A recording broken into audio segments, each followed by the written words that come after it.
Bollywood silver screen presenting Greenland. कहानी की शुरुआत में जॉन नाम के एक आदमी को दिखाया जाता है जो अपनी पत्नी और अपने बेटे के साथ रहता है। उसका बेटा एक डायबिटिक पेशेंट है, साथ ही उसकी अपनी पत्नी से बिल्कुल भी नहीं बनती। जॉन के बेटे का आज बर्थडे होता है, इसीलिए वो तय करता है कि घर जाकर अपनी पत्नी से अच्छे से बात करेगा, किसी भी तरह का कोई भी लड़ाई झगड़ा नहीं करेगा। और जब उसकी वाइफ वर्कआउट कर रही होती है तो उसके पास जाता है, उससे अच्छे से बात करता है, जो देखकर उनका बेटा भी बहुत खुश होता है। अब इनके घर पर इनके नेबर्स भी आते हैं। तभी टीवी पर न्यूज आती है कि धरती की कक्षा में एक कॉमेट यानी कि उल्का पिंड पहुंच चुका है, जो बर्मुडा ट्रायंगल में गिरने वाला है।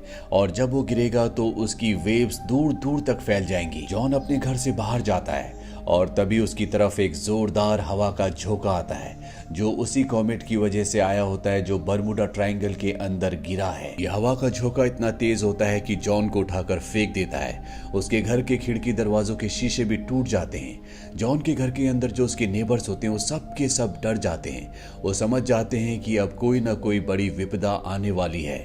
जॉन को एक मैसेज मिलता है जिसमें उसे बताया जाता है कि उसके परिवार को चुना गया है उस शेल्टर के लिए, यानी कि उस जगह के लिए जहां पर लोग सुरक्षित रह सकते हैं। ये बात जब जॉन के नेबर्स को पता चलती है तो उन्हें बिल्कुल अच्छा नहीं लगता, क्योंकि उनका मानना है कि सबको सुरक्षा मिलनी चाहिए। वो सब के सब उसके घर से निकल जाते हैं। अब जॉन और उसकी पत्नी अपना सामान पैक करते हैं और अपने बेटे को लेकर गाड़ी में बैठकर यहाँ से निकल रहे होते हैं। तभी उनकी एक नेबर गाड़ी के सामने आ जाती है। वो जॉन से कहती है कि मेरी बेटी को भी अपने साथ ले जाओ, पर जॉन चाहकर भी ऐसा नहीं कर सकता, इसीलिए जॉन को वहां से निकलना पड़ता है।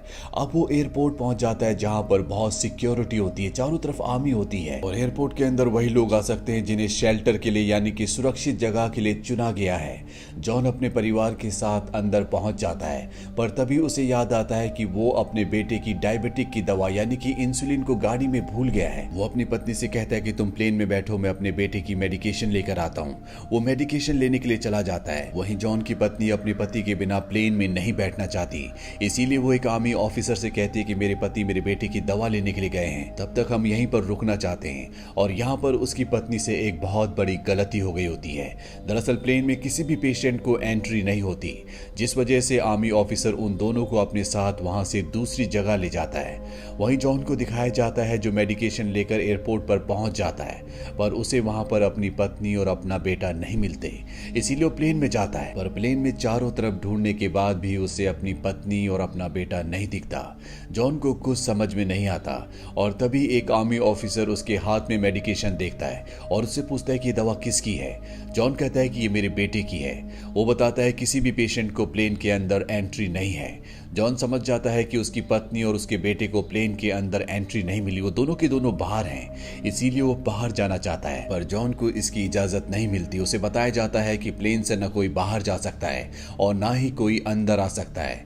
वहीं प्लेन के बाहर दिखाया जाता है जहां पर बहुत सारे लोग अग्रेसिव हो गए होते हैं। वो प्लेन की तरफ भाग रहे होते हैं क्योंकि वो सब के सब अपनी जान बचाना चाहते हैं। वो प्लेन के अंदर आना चाहते हैं। आर्मी वाले उन पर गोलियां भी चलाते हैं, लेकिन इसका कोई फायदा नहीं होता।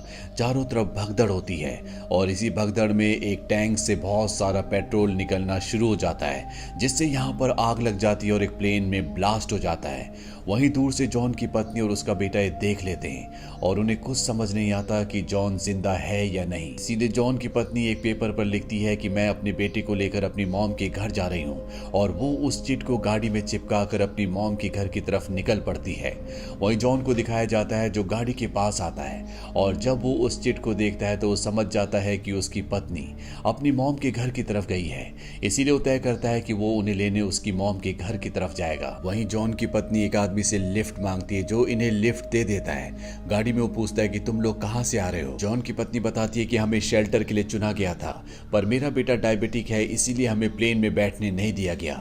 मैं अपने पति से भी अलग हो गई हूँ, इसलिए मैं अपने डैड के घर जाना चाहती हूँ। जब इस आदमी को पता चलता है कि इन्हें शेल्टर के लिए चुना गया था तो जॉन की पत्नी से कहता है कि हमें वापस जाना चाहिए।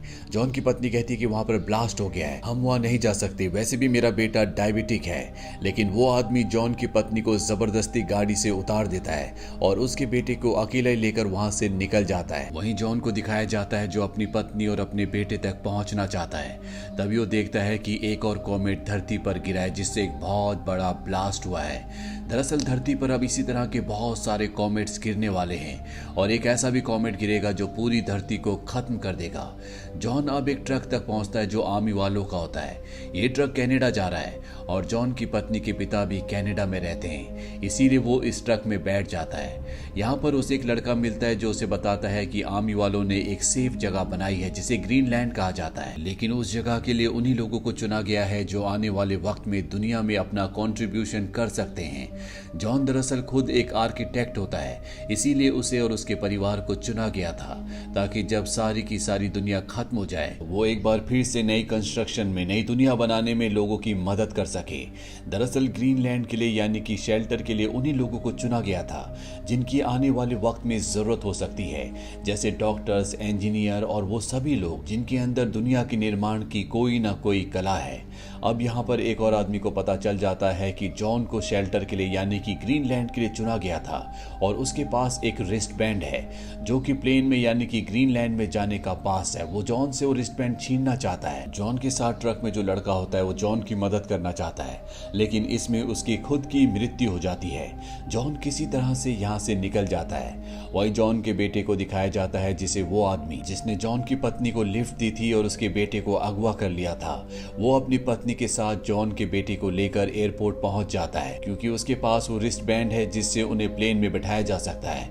वो वहां पर आर्मी ऑफिसर को कहता है कि ये देखो मेरे बेटे के हाथ में रिस्ट बैंड है। भीड़ में धक्का मुक्की में हम दोनों का रिस्ट बैंड कहीं खो गया। आर्मी ऑफिसर को उन पर यकीन आ जाता है, लेकिन तभी जॉन का बेटा कहता है कि मैं इन्हें नहीं जानता, ये मेरे माता पिता नहीं है।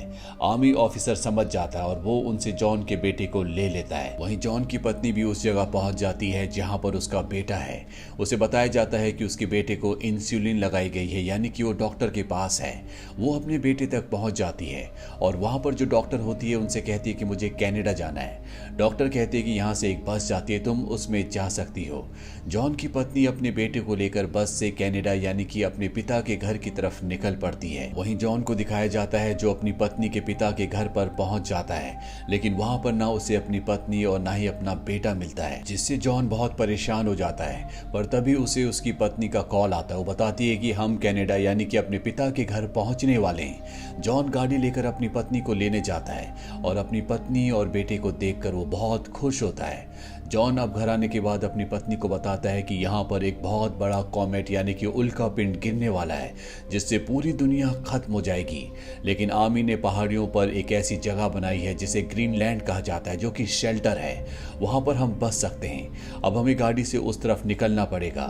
जॉन की पत्नी अपने पिता से भी कहती है, लेकिन उसके पिता कहते हैं कि अब मेरे जाने का कोई फायदा नहीं है, मेरे सभी दोस्त यहीं पर हैं और मैं अपनी जिंदगी की आखिरी सांसें उन्हीं के साथ लेना चाहता हूँ। इसके बाद जॉन, उसकी पत्नी और उसका बेटा गाड़ी से उस तरफ निकल पड़ते हैं जहां रास्ते में दिखाया जाता है कि धरती पर कॉमेट के छोटे छोटे टुकड़े गिर रहे होते हैं जिससे चारों तरफ तबाही मच रही होती है।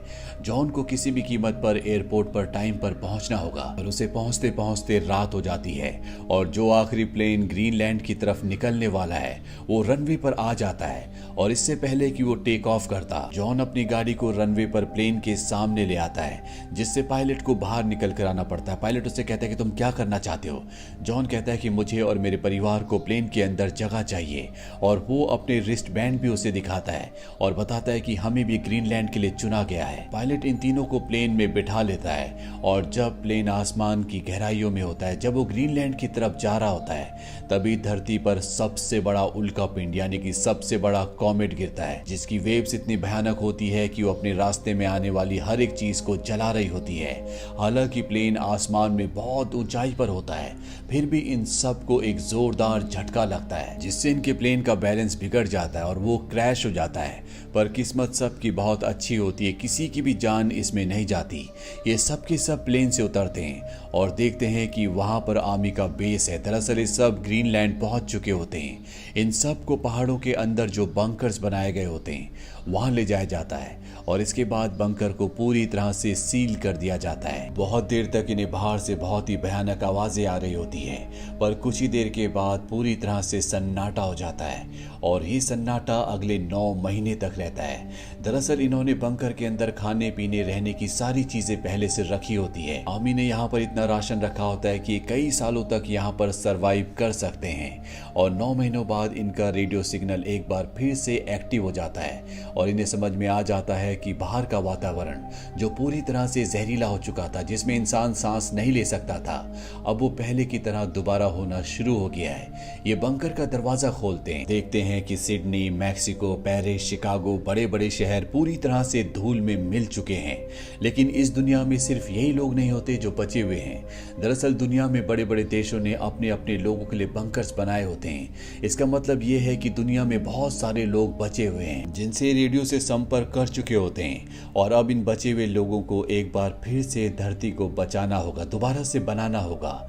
इसी के साथ ये कहानी यहीं पर खत्म हो जाती है। ये फिल्म ईयर 2020 में रिलीज हुई थी। IMDb पर इसकी रेटिंग है 6.4। इस फिल्म का बजट था $35 मिलियन और बॉक्स ऑफिस पर इसने कमाई की थी $53 मिलियन की। उम्मीद करते हैं कि ये कहानी आपको पसंद आई होगी।